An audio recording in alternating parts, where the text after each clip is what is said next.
SFX presents the Indoob podcast with your host, T. Sterling Watson.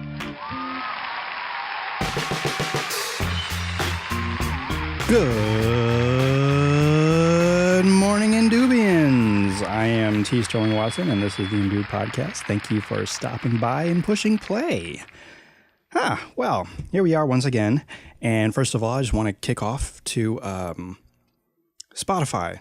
Again, I want to thank Spotify for being so on top of things and restoring my account. That was the issue that had derailed me last episode.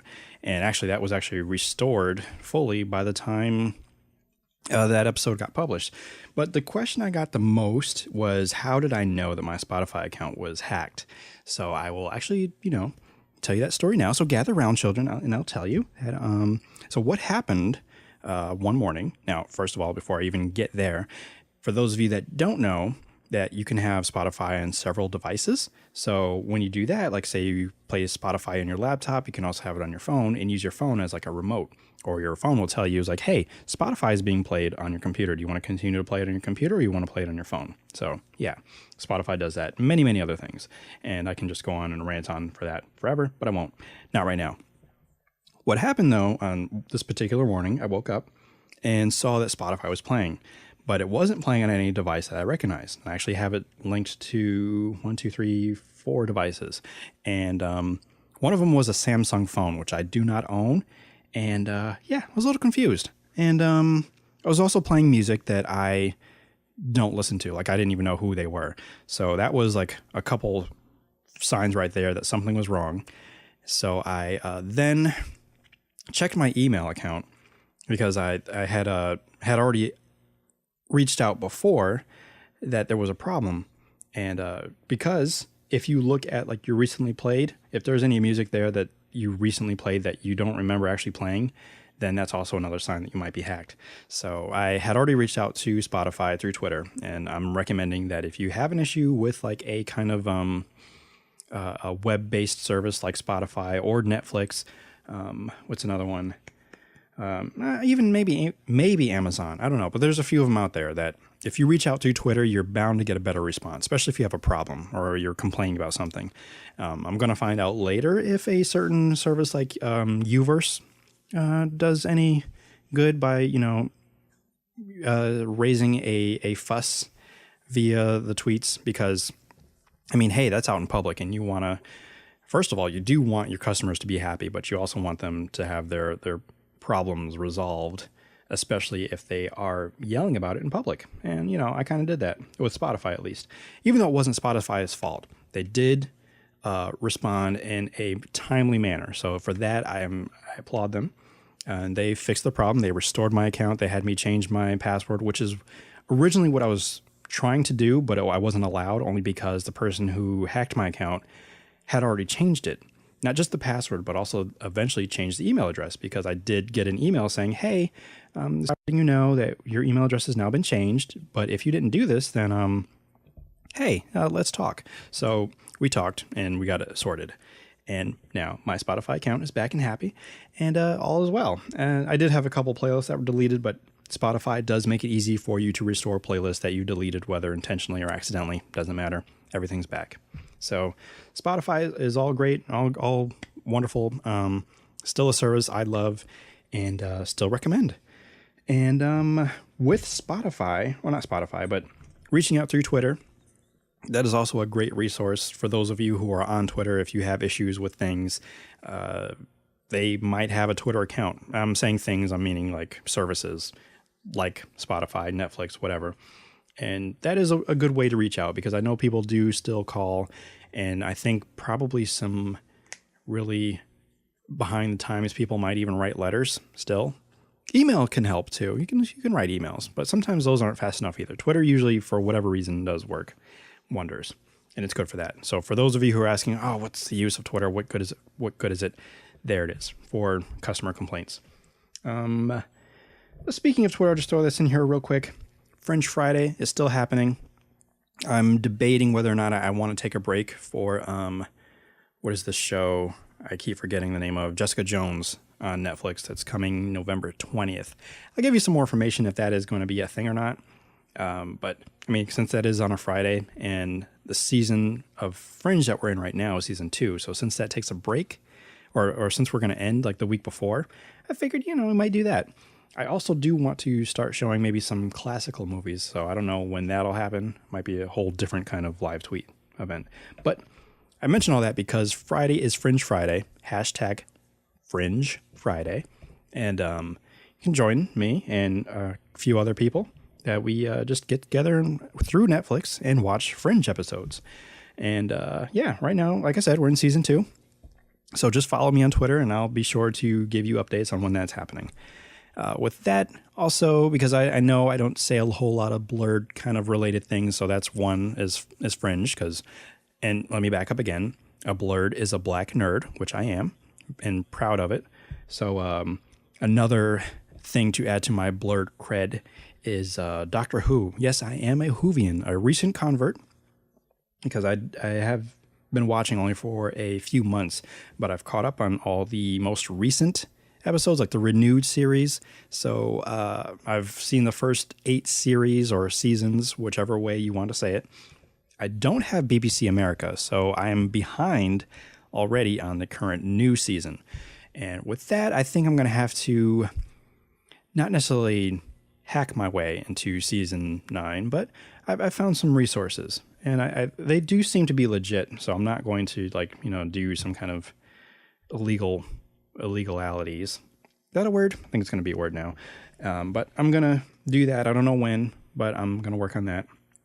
In the meantime, since there are a bunch of other shows I do need to catch up on, I made a promise, and I'm using the word promise lightly, but I made a promise to a couple people that have been trying to get me to watch this show for a while. So I'm going to be restarting The Walking Dead, because that is one show that I do know takes over Sunday night like a, I don't know, whatever, like a juggernaut. I don't know, I couldn't think of an example, but it dominates Sunday nights. So I'm going to be watching that show now. Since I'm way behind, I don't know what season you guys are on now. I'm saying you guys because the majority of people watch the show. I don't want to say, a lot of people do. So season 1, which is only 6 episodes, I'm only currently in or finished episode 4. I did start watching Fear the Walking Dead, but I don't know. None of the characters I really liked. I just wasn't feeling it. I know it's been getting like top ratings, and it's just how? Because I don't know. The people, none of the characters are likable to me, and other people. There's other people that will agree with me that it's just, I don't know. Apparently, it doesn't compare to how The Walking Dead is. Even though Fear the Walking Dead is a prequel, I guess it's leading up into how the events of The Walking Dead happens now. But I don't know. I couldn't kind of keep up. So I think by episode 3, I stopped watching, I think. But hey, if I feel like going back, then I have that option. But The Walking Dead is where I am now. That's what I'll be watching to catch up. And that's where we are. Just to fulfill the people that have asked me, starting way back from The Lost Isle, Mike was trying to get me to watch it. I think one of the more recent people was one of my most recent guests, Courtney. She was asking me to watch it. So that's where I am now. And I will be checking out that show. I don't know how quickly I'll be getting through it, because like I said, it took me a few months to get through Doctor Who. But hey, that's where I am. There's a dozen other shows that I do need to watch as well. Someone actually recommended Hemlock Grove, which I'm still a little hesitant about, but there's some things that they told me that I kind of want to check out. So I'll give that a couple episodes, see where that goes. And it has nothing to do with Halloween, because those who know me know that I'm not really crazy about Halloween, but it is the season, I suppose. But hey, got some other things in store for this episode. One thing in particular I'm very excited about is to bring back one of the featured segments I've kind of wanted to do every episode, but just wasn't able to. But this episode, or this feature, is the fellas. It's basically me and a bunch of the guys from the church. We all get together and we talk about like life issues and church things. And sometimes I'll bring up a question or a subject and we kind of discuss that for a little bit. Now, these segments will vary based on the guys that are there, like during these groups, but hopefully with enough consistency, you'll start to recognize and hear the same voices. Like for this particular segment, you will hear Charlie, who does the intro for this podcast. So there's that. So without further ado, here are the fellas. So I don't know if you guys are aware, there's another Star Wars movie coming. Yep. You've seen the newest trailer for it? No. Are you even fans of Star Wars? Oh man, huge. Yeah. Yep. Big Star Wars. No. Fan. No. Well, I know what you want, so we can talk about that too real quick. Yeah, there's a new trailer that came out, so I'll probably show it now real quick to you guys. I didn't have it ready, but it's all right.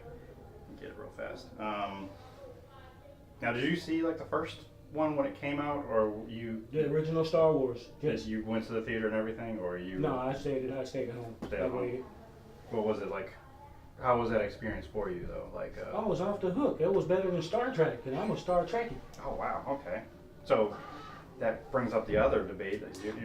Are you more Star Wars or Star Trek? Because there's Star Wars. Star Wars. Yeah. Oh wow, okay.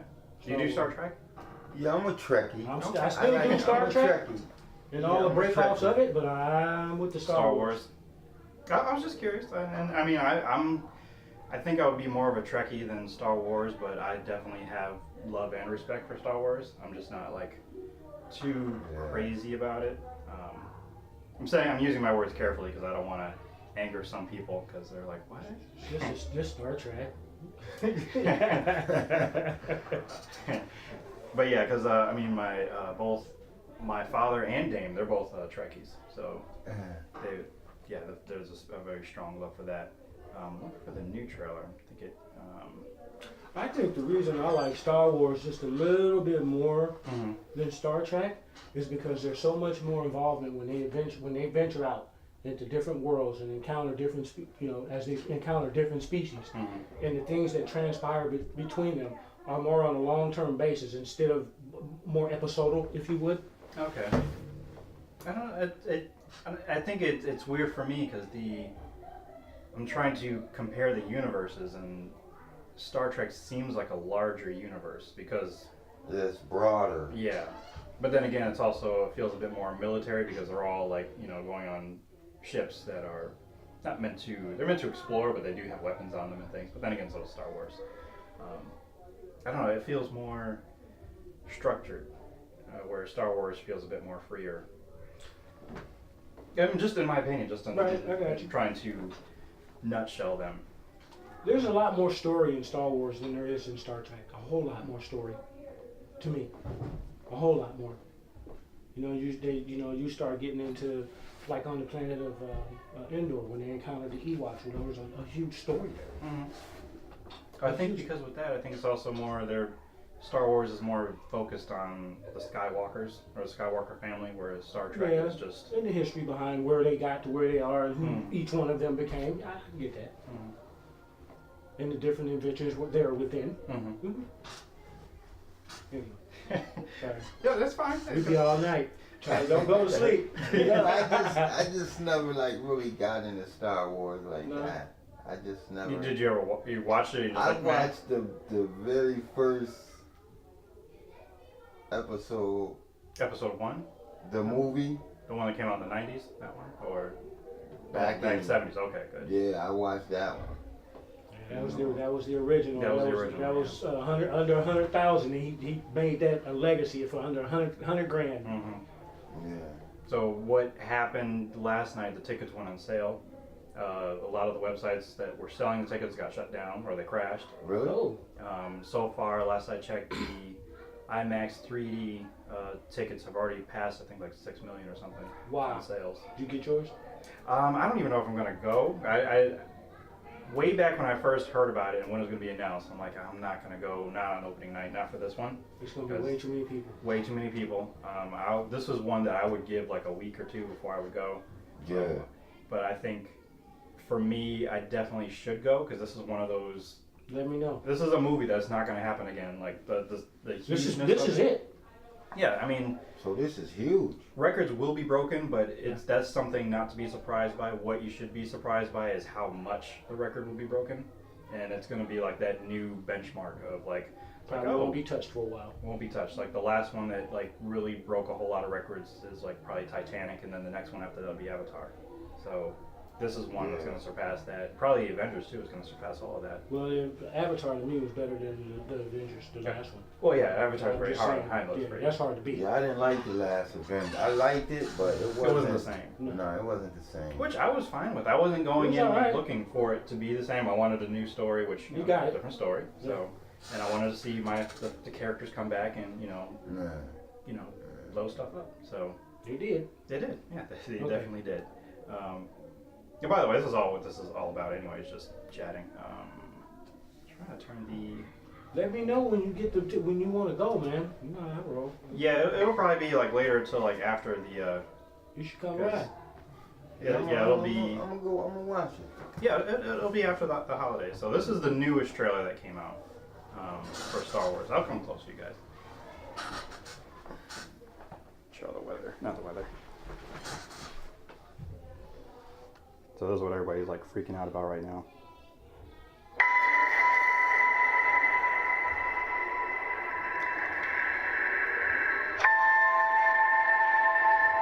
Who are you?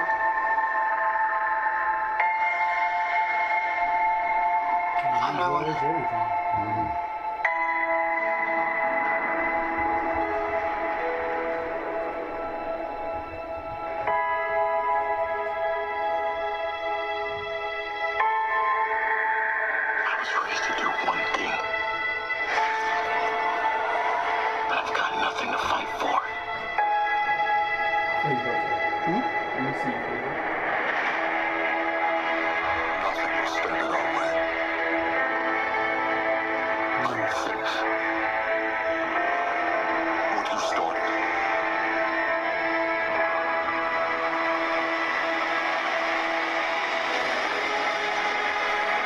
There are stories about what happened.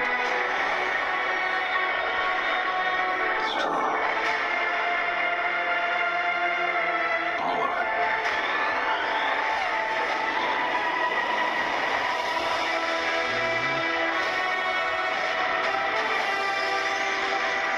The dark side.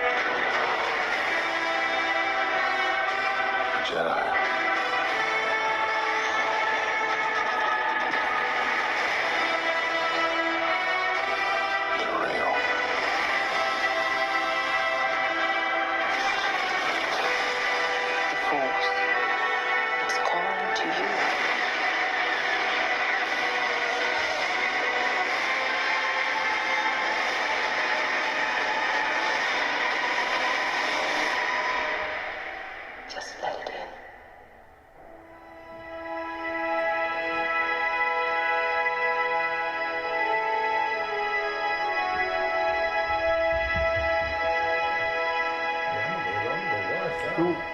This is supposed to be the best one. They spared no expense, and the cinematography behind this and the special effects is supposed to be the best ever done. Mm-hmm.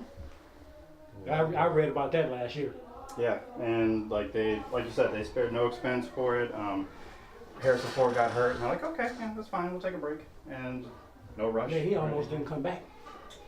And it was and a lot of I'm gonna quit talking because see I know a little bit about it. There's a lot of offsprings going on in this one. A lot of them. A lot of the babies that were babies are in this one doing stuff. So yeah, that's coming December. Okay. Yeah, I'm gonna go.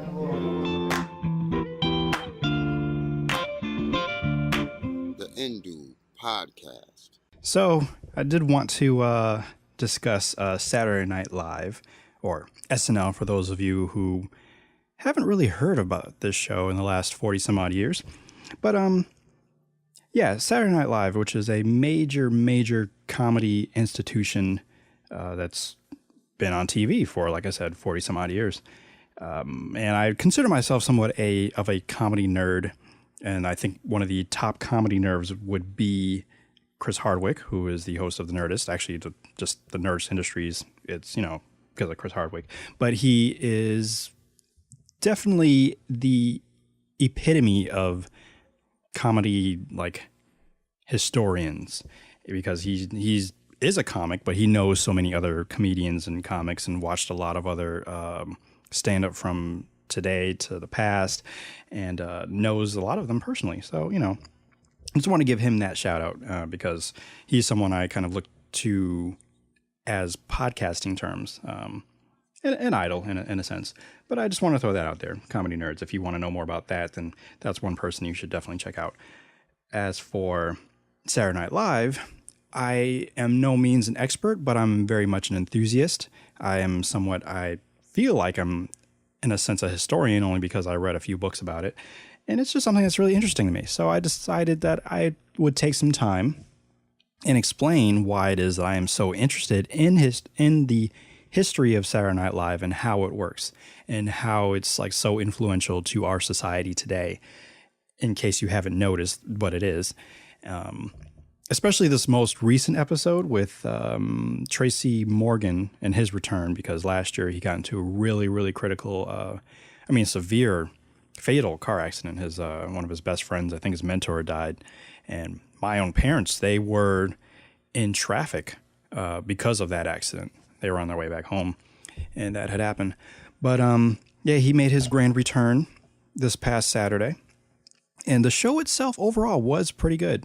And a lot of people did have their objections, and I'll probably keep continuing to say that. And normally when I mean a lot of people, most of the time I mean people on Twitter, which, can kind of take with a grain of salt. But those are usually the people I'm talking about. So with that, a lot of people on Twitter like to say that SNL hasn't been funny in years. And to some extent, that can be true.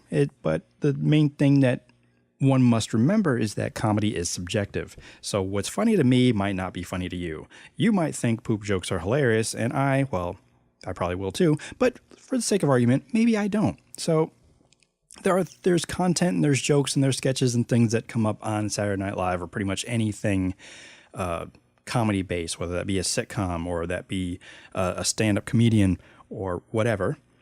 It's all subjective. So it all depends on what your level of comedy is. And if sketch comedy is not your thing or that particular sketch isn't your thing, that's not going to be funny to you. So you're probably just going to say the whole thing just isn't, your thing, which is fine. Because that's just how comedy works. And you're not going to get all the people all the time. So there's that. But I'm going to explain why sometimes SNL works and sometimes it doesn't. And also explain how the mechanics of SNL works. A lot of my information comes from a book that I read, and which is saying something for me because sometimes it takes me forever to read a book, especially this one. It's actually a very long book. It's called Live from New York. It's basically the behind-the-scenes tell-all biography of the show. And the edition I had actually stopped around the mid-2000, like 2005 or something. It recently just came out with a recent edition, rather, where it does come up to, I guess, maybe 2014. It came out a couple months ago. I haven't gotten the newer version yet, but I'll probably end up getting the Kindle version, so that way I can, kind of hold on to it, because I have this habit of once I buy a book and I'm done with it, I find a worthy successor. I have a hard time keeping books. I don't know why. I feel like, hey, I'm done reading this book. I'm probably not going to pick it up again, but let me give it to someone who I know that will benefit from it. So that's what happens. I don't know why I went through all that about books, but there you go. So Live from New York is, like I said, a great tell-all book. It has most of the producers, the directors, writers, performers, guests, a lot of people who were involved in the making of the show or, have been on the show throughout the last 30 plus years, the edition I had. And it was a great insight to what happened behind the scenes and how the show runs, how it works, and basically the mechanics of the show, from how they go about choosing the hosts. And a lot of it has to come from the creator, Lorne Michaels, who goes out and says, okay, who's hot right now? Who's got a movie coming out? Who is the it person or the top stand-up right now? Or whatever. Who is out there? Who is current? Who's relevant? And sometimes it comes down to who's a really good friend of the show. Who haven't we had in a while?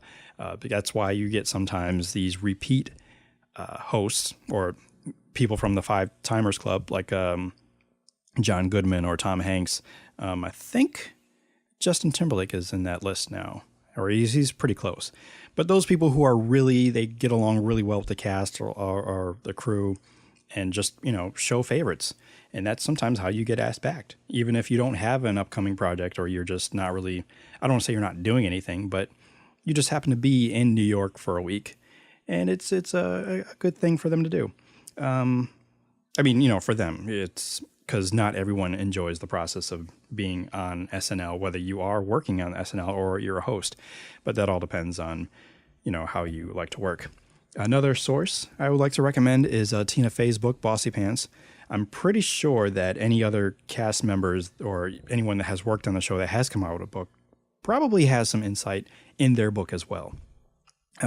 Speaking specifically of Amy Poehler, because she recently came out with the book, and I believe she has some probably a lengthy section about her years on SNL. I've not read the book, but I do want to read it, so I will be checking that out. Maybe I'll have to update this in the future whenever I do read that. But it is a process. And mechanics, I feel, is a great word to use when describing SNL because it does work somewhat like a machine. And hopefully by explaining how it works, might explain sometimes why some of the sketches that come out sometimes just fall flat or they don't feel like they're developed or finished. There's a whole bunch of reasons why sometimes a sketch just doesn't work because sometimes it's just not funny. And again, like how I started out saying, comedy is subjective. So if you don't find it funny, it doesn't necessarily mean that either the writers or in the writing room or Lorne, because sometimes if Lorne finds it funny and nobody else does, it still might make the show because it's Lorne's show. Sometimes a sketch works in dress rehearsal, and dress rehearsal usually happens right before they actually go live. And sometimes it works there, or it kills, and everybody's, it's riotous laughter. But then when they actually do the show or that particular sketch live, no laughs. So that happens too sometimes. And so that's one of the reasons why that how did that sketch make it? Why is that one placed like at 11:45 or something? Because sketches get placed in the order that they are based on how it's a number of things, and I don't have the book anymore, so I can't look it up for you to tell you how it works. But they do get placed in a certain way. So those sketches that are saved for like the end of the show, sometimes they're at the end of the show because of the it's a bit more risque than putting on at 11:30 versus 12:30. Now you're thinking like, well, it's already a pretty late show, but yeah, kids are still up, so you gotta kind of be a little mindful of that a little bit. So that's why some sketches are saved for later. Some of our sketches just because of the order that they were received, or just like it's not that great, but if we have some time, we'll put it in. And most of the times, all the writers, all the performers, they all get together in a writing room. Probably like Monday is when they kind of start, and they start, pitching ideas, and then they start writing the sketches, and then they start performing them and rehearsing them, and then they actually, do them live. Some of them get whittled down, some of them get tossed out altogether, and you end up with a show. Now, I'll throw in this quote here, that the show doesn't go on because it's ready. It goes on because it's 11:30. That's quoting directly Lorne Michaels, and that's why sometimes a sketch might not feel finished or feel like it's developed enough. It's because maybe they just needed that one more day to get it right. But hey, you're out of time. You thought maybe Friday you just could have finished it, but you didn't, and now it's Saturday. It's time to go.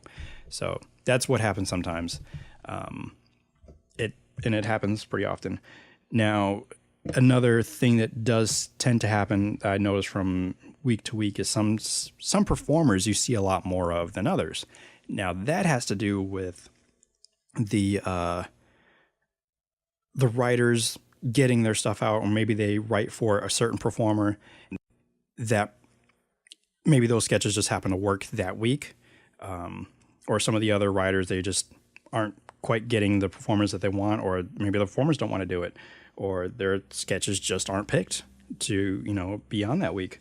And sometimes it works the other way, where like you don't see a lot of the performers because they're not talking to the writers, or they aren't working that well, or maybe they just don't have anything working for them. it's really a number of reasons. It does get kind of competitive behind the scenes of how this works and how this happens.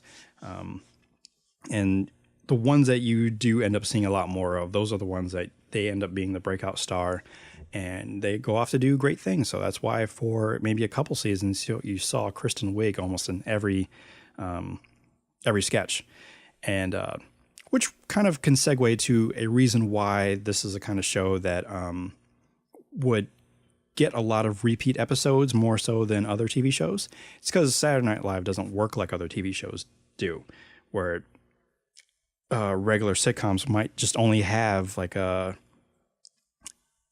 or 3 storylines that they're working with. Like they have their main plot and they have some other subplots, but they're all writing for the same thing, the same story. Whereas these are all different, brand new sketches and performers having to do all these different characters and so much rehearsal, and it's live. Whereas sitcoms are taped most of the time, except for Undateable Live, which is a new show, which is pretty hilarious. And I'd like to know more about the whole behind the scenes with that one, although I know a lot of improv is involved. Improv is not, what's the word?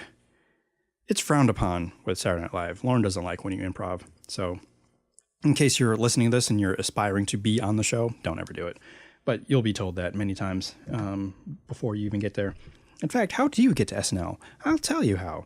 Most of the times they send out scouts to go like to comedy clubs and comedy troupes like, what are some of them? Second City, the Groundlings, Upright Citizens Brigade. They're all out there. They send people out there to go find writers, to find performers and up-and-coming comics. And they bring them in, they audition. Sometimes, I don't know if the scouts go out there to find them. I think sometimes you can send in tapes and you audition for Lauren. And if he likes you, then I think you go to a few more auditions and eventually you might get hired to be a featured cast member. And you're a featured cast member until you're upgraded into the actual regular cast. And you get perks with that. And you can stay on, I guess, for as long as you want. Most people that I've noticed, they stay on for about average maybe 7-8 years, and then they move on to do other things. Either they have a TV show or a movie. It all depends on what you want in that career. So it is kind of, what you make of it, but it is also how well you get along with the writers and the rest of the crew. That depends on your career path and trajectory. So, yes, with the reruns, though, because of the rigorous mechanics of the show, writers and performers, they tend to get burnt out. And this was relevant. They've noticed this back in the 70s when they were doing the show, like the first couple seasons, and how it just, everyone got burnt out by like the 4th or 5th week after doing it, and before they even got to anything that resembled a hiatus. And a lot of drugs were involved too to try to keep them going, but you kind of want to do things a little cleaner, a little nicer, a little consistency. But then again, it was the 70s, so drugs weren't as, they're a little bit more freer in some places. You could even still smoke in buildings, so there's that. But it's much different now. It's much cleaner, much happier, I guess. But that's why they have the, maybe a couple weeks off, or you'll see a couple reruns of wait, didn't they just have that episode? Yeah, it's because they need time to regroup and rejuvenate so they can, continue to crank out things. Good stuff. Hopefully it's good. So yeah, that is what happens on the show. Now I did want to bring up what happened again last week, where it is influential on our society because they do a lot of political stuff, which is what SNL is known for. Many other things, but they're great at satirizing, especially around election season. So Larry David came out as Bernie Sanders, is probably one of the greatest impressions or surprise impressions I think we've probably seen in a long time, probably since Tina Fey did Sarah Palin.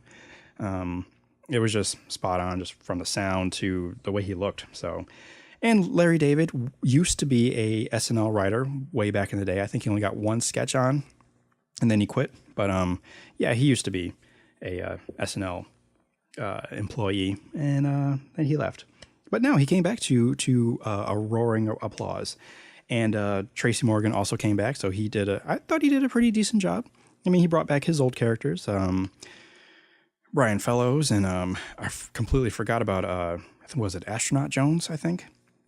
Yeah, it was pretty great, and yeah, and they did a little 30 Rock welcome back, which I thought was really really nice, especially all his cast members. Now, 30 Rock, by the way, is a show that is a parody of SNL. It's called 30 Rock because it takes place at 30 Rockefeller Center, which is the headquarters for NBC and where SNL is recorded. In case any of you didn't know any of that, now you do. And that's why that was Tina Fey's show for 7 seasons. It's either 7 or 8. One of my favorite shows. And I liked it for that reason. It gave another kind of fantasized, hyper crazy example of what it could be like to work on a show like Saturday Night Live.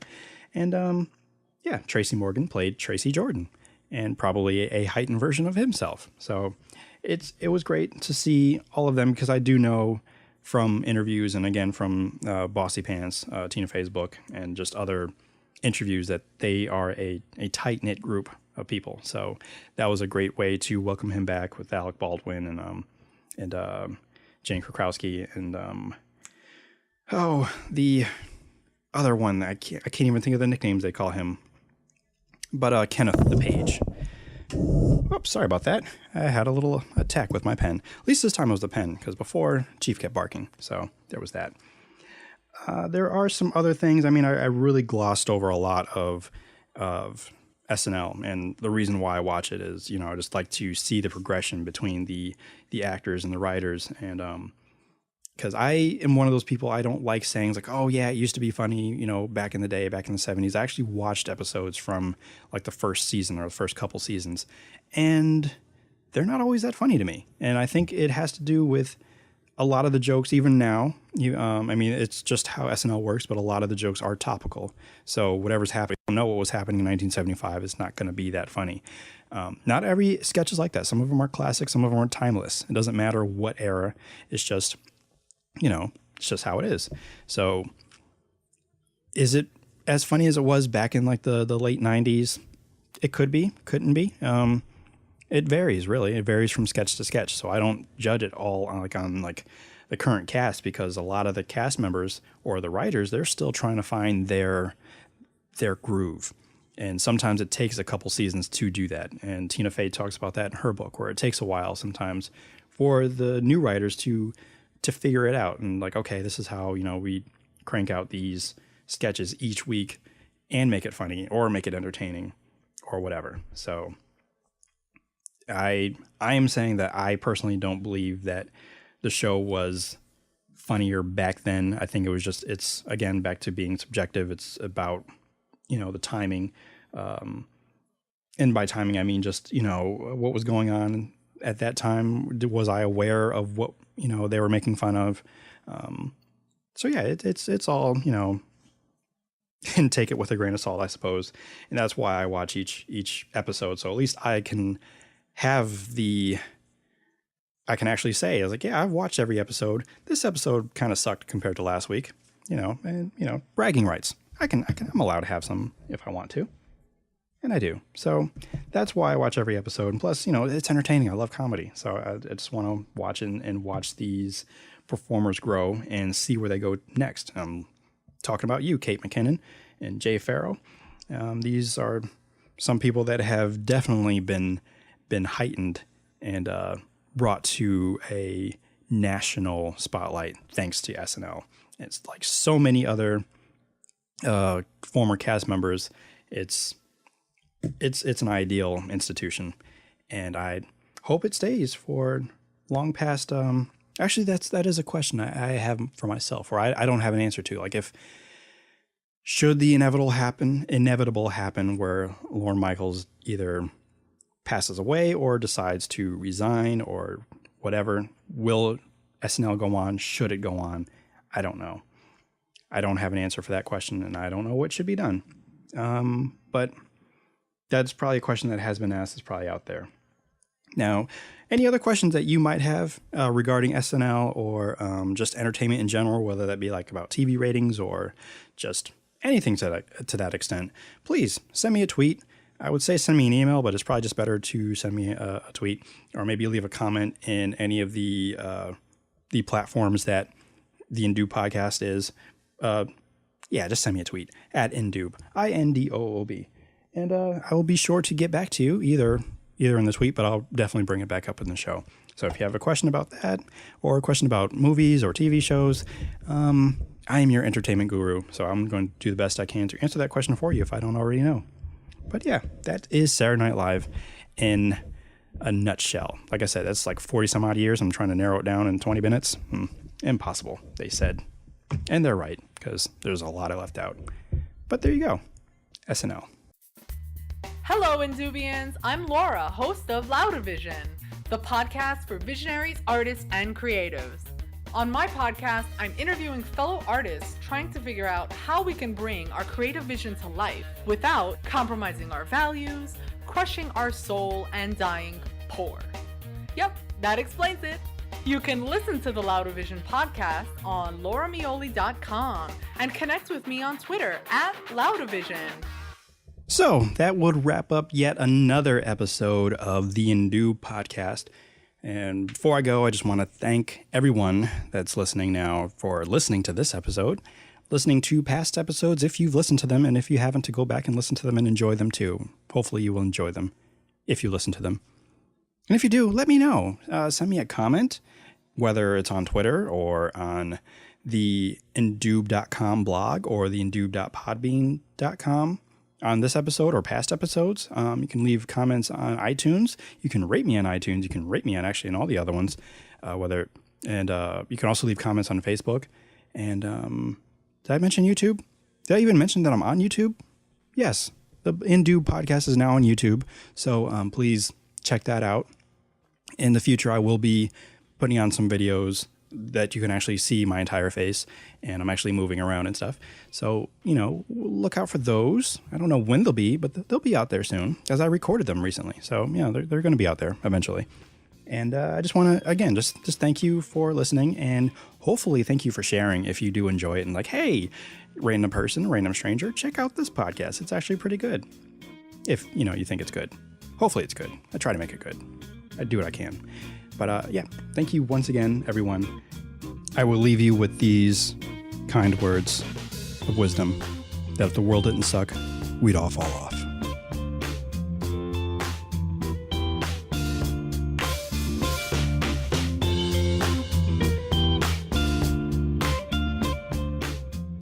The Indoob podcast was recorded on planet Earth and is an extension of the Indoob blog found at indoob.com.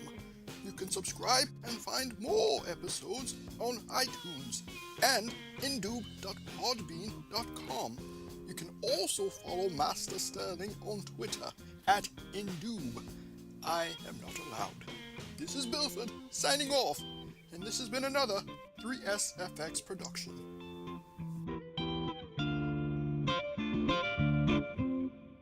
Use your words, Chief. Good boy.